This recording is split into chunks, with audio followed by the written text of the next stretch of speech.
Well, today on Belonging in Classrooms, I have the incredible honor of introducing you to Kelly Wright, the principal of Nellie Stone Johnson Community School.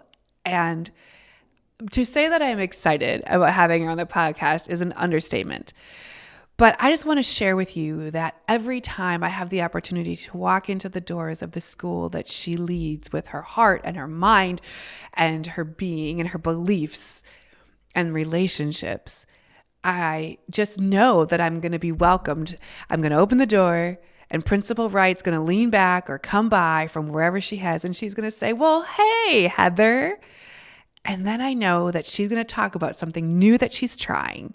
She's going to say, I studied the data, or I looked at this, or I was listening to students about this, and now we're trying something new. Do you want to come and see it? And every time I'm at the school, I know that I'm going to see a principal who's confined by lots of things. In a high poverty school, you are confined by federal dollars and tax dollars and not enough dollars and this thing you have to do and this formula and all of these things. And inside of all of that confinement, she finds so many brilliant ways to be innovative that I cannot wait for you to listen and learn from her like I get the privilege of doing at least once a month. So join me as I welcome Kelly into the podcast today on Belonging in Classrooms.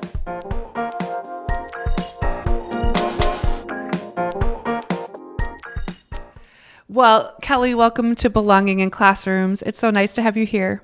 Thank you, and it's nice to be here. Thank you for asking. Yes. So I have to tell you that if a person in this city has stood still making small talk with me in any way for any amount of time in the last 2 months, they have heard a story about your leadership at Nellie Stone Johnson. Thank you. Thank you. And it's not that it's hard. I feel so impressed and proud and amazed at the work you do at your school that I can't stop myself from sharing it. Well, thank you. Thank you.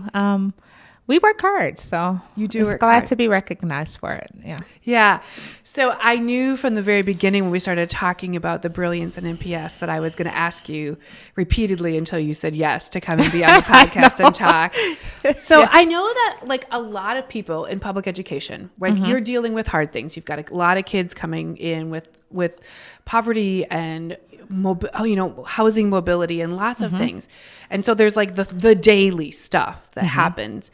But one of the things that I see in your practices is that you're thinking about how you're going to get ahead of some of the struggles that your school endures. So like, how do you do that daily? Well, it's a challenge, of course, but one thing is surrounding myself with a good team. And then I always have a positive attitude. So I'm a glass half full gal. But the one thing that I kept telling my staff when I came is I am big on relationships. I'm big on relationships with staff. I'm big on relationships with families as well as our scholars. So I take a lot of time out to build those relationships. If you have that positive capital, there is nothing that the students, staff, families won't do for you, right? They engage. They just kind of click with you. So I take time out to really build relationships with all of my stakeholders, community members as well. You should know that. I do know that. I do community know that. members as well. So I take a lot of time out to build those relationships. And I know we're in a school where the work is hard, the work is challenging, but my motto since I've been there has been, we can do hard things. We can do hard and things. So, and that gets us through a lot of times, sometimes we have to sit there. My teachers will come in and say, I can do hard things. And I'm like, yes, you can do hard things because it just helps keep us going, to know that we can do this work. We are built for this work. Whoa. I mean, and I have to say, as a person who gets the incredible pleasure of coming to Nellie Stone to visit once in a while, I know that is how your staff tells me how they feel about you, even when you're not in the room. Oh, great. Yeah. Great. Right. And so I think one of the people in the room the last time said to me, I work at this school because I work with Kelly at this school. Yeah. That's good to hear. And like I said, I just do. I put in the work from my engineers on down. We're just a big happy family, right? And every year I have a motto. I have something that we're shooting for, something that we're striving for with our students. And we just continue on, and everyone, they've caught on to a lot of my catchy phrases because I always have something catchy. What's the motto for this year? So the motto for our students and scholars is, and I actually had a t-shirt made with it on there at NSJ, and it says, I believe in every student known. So this year is I want every student known, every student touched, so that they know they have a caring adult who's there for them. Okay. Talk to me about this, because I know that you build relationships. Yes, you do, but really brilliantly. And there's this other part of you that uses data to inform your work and your practices and your budgeting. And you really study the data. I do. How does that, can you just talk about how you do that and that process for yourself? Well, I tell my staff, and I think of this as well, and this is what guides me, is that without data, all we have is an opinion, right? So you have to have data to back up what you want to do. And then to think about how you're going to do it. So I always think of the what, the how, the why, right?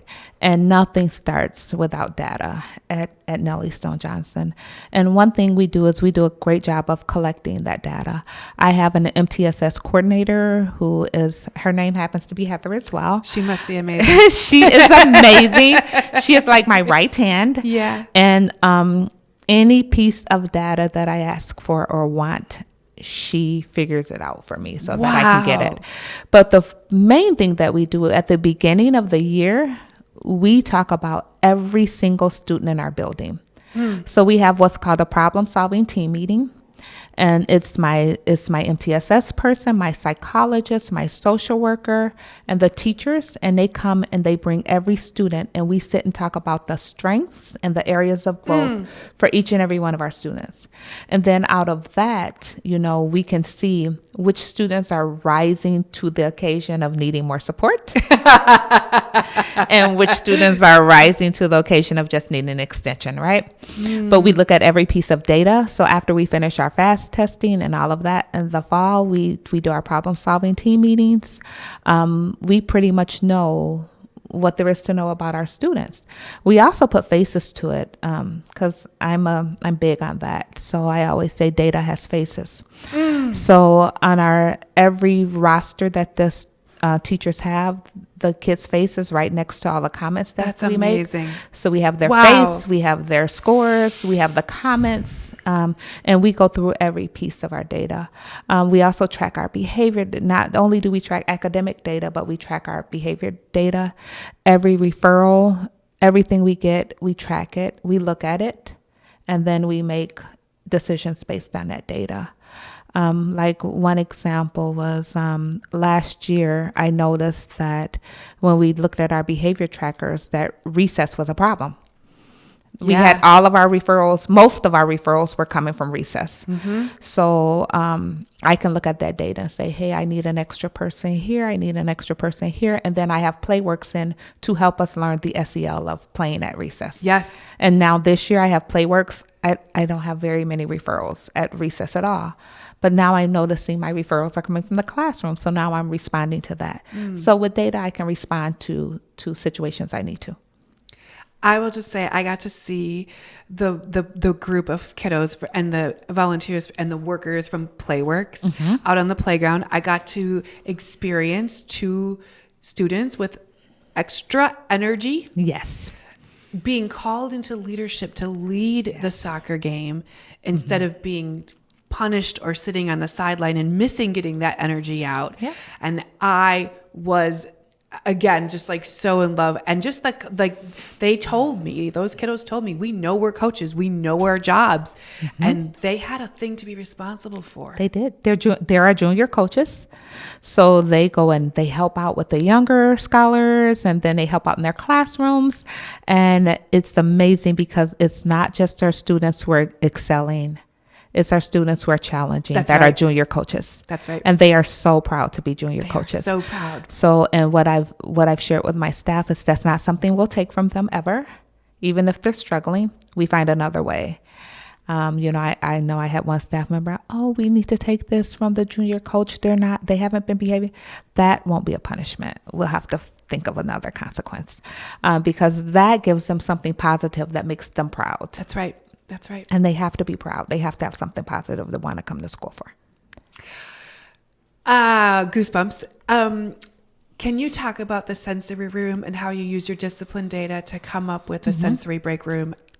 It's one of the favorite things I've ever seen in my life in public schools. That also came out of our data. And what we noticed in our data because when we track our data, we track the reason, the teacher, what they're calling for.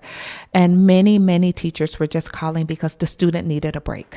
Mm-hmm. And it was like, can you just come? The student just needs a break. And then we received so many calls like that. And we call them pride support. That's our behavior staff. But we don't like to say behavior. So we call them pride support because we're the Jaguar Pride. But we call them pride support. So we were getting a lot of calls on our walkie-talkies and just kind of jamming up our day with so-and-so needs a break. So then if something else that was, a little more serious happening, they were doing breaks, So I said, how can I figure this out? So what I did was I hired one of my staff members. I hired one of my positions and I placed them in the sensory room. And her name is Miss Aaron, and the students love Miss Aaron. And Miss Aaron's job is to give breaks. Mm-hmm. So either before they need it. So some of them are proactive and scheduled. And then some are as a result of a need of a walkie call. But she has a pretty full schedule just already that we have, because we've met and talked about the students. We know at this time of day, this student usually has a problem. Oh my goodness. So Erin goes in and gives them a break. We know we have a 5th grade student has a hard time transitioning in from recess. Miss Erin meets that student at the door at recess and transitions him to her for a break for 5 or 10 minutes and then to classroom. And then that settles him down because he was just getting in trouble because he was still too hyped from recess. Yes. Settles him down, took away a lot of the behavior calls. So we just try to be really proactive with that. And it has worked. I didn't know how it was going to work. It was something I was trying. I had never heard of it before. But I was like, I think we can do this. Because we had the sensory room last year and hardly anyone ever used it. Oh. And I was like, there has to be a way I can use this for breaks and to really get, its intended purpose, out there. So that's what I came up with. And it's been working well. I'm pleasantly pleased. You're such an innovator. What do you wish what do you wish our community would support Nellie Stone Johnson School in? What do you wish you had more of? I guess I was going to say support at first and just acknowledging, right now in education, it's a tough field. And a lot of our staff, they don't get the credit and things that they deserve with the job that they're doing.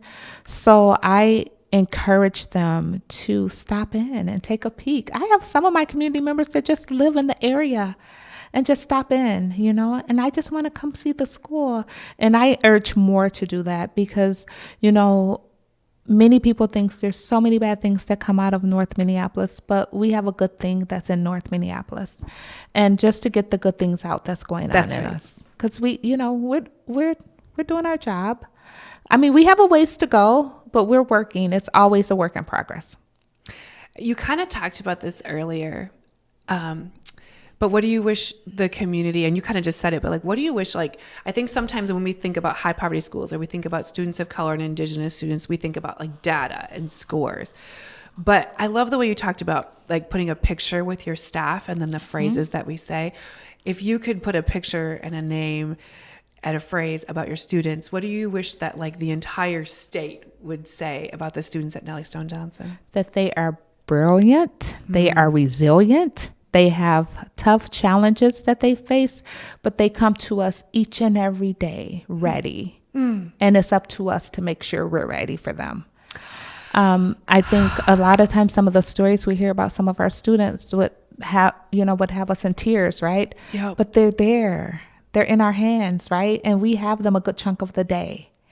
And so I just want, the community to know how resilient our students are. They bounce back quicker than anything I've ever seen, probably quicker than me. As an adult, I would probably cry at some of the things, that some of our students face, but yet they face it and they still come to us and ready to learn. So. Okay, this is the final question. I ask this in every podcast. So tell me a story about an impact that Minneapolis Public Schools has had on you. On me, an impact on me. Well, I think Minneapolis Public Schools has really changed my outlook on life, right? I did not go to college to be a teacher or an administrator. I actually went to college and I said, I think I'm going to practice law one day. And my degree is actually in economics, right? From Indiana University. Wow. And when I got here to Minnesota and, I was doing manager work at Target and different things. And I was like, this is not fulfilling or not what I want to do. And my mom told me, why don't you try working with kids? Kids have always been drawn to you. And I did. I went back and I got my teaching license at St. Thomas, and things have never been the same. I think it opened my eyes to a whole new world, a whole different world, to where I can touch the lives of many, many people. And when I see like some of my students that I taught in first grade and I taught here and now they're at my school and I'm teaching their kids, and, I think about the impact of that. There's just nothing like it. So it has given me an avenue to really touch lives. I wish that every student in our city could experience a day under your leadership. Oh, thank you. I think so. I think so much of the way you do the work, and that just the ability to visit you, to know you, to witness that firsthand. It is a gift to me. I'll close with this. A lot of times at night, I wake up and I think, okay, we're failing these kids. Their childhood is slipping, right? And it's like this ticking. And then sometimes I wake up, and when I do that, I'll think about the helpers, and I'll think about the folks who are serving them. And the thought that kiddos get to go to Nellie Stone Johnson and have school is one of the things that helps me think a little bit like, okay, we're not okay, but some of them are okay. Right. And it's always, we're striving always, we're learning always. And I know at the beginning of the year, when I was pushing my model through of every student being known, and that how we have to have high expectations for our students, because we can't lower them because of where they're from and because they're experiencing poverty. Say that. We have to still have high expectations. So after I went through the data, and I'm like, we have our scholars' lives are in our hands.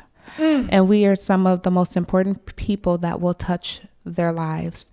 And I ended with a video of Michelle Obama talking about expectations and having high expectations, and that students who have high expectations do better than students who don't, even if they're lower academically. If they have high expectations, they can do better. And that's what I'm about. Our scores might be lower, but we do have the expectations there. We're doing the work, we have the growth, and eventually it will come to proficiency. So that's what we're working towards, getting them there and make sure that they're growing always. So. And you do as well. Thank you. Thanks so much for being on this podcast. You're welcome. I'm so honored that you took an hour out of your day to come and share yourself with others. And I'm just so grateful to know you and that you're in the world. It is great knowing you. It was such a connection when I first met you, and I'm glad to continue it. And I'm here anytime. Yes. Anytime you want to come to NSJ, we're here. I love it. All right. Thanks so much for listening, everyone. And we'll talk to you all soon.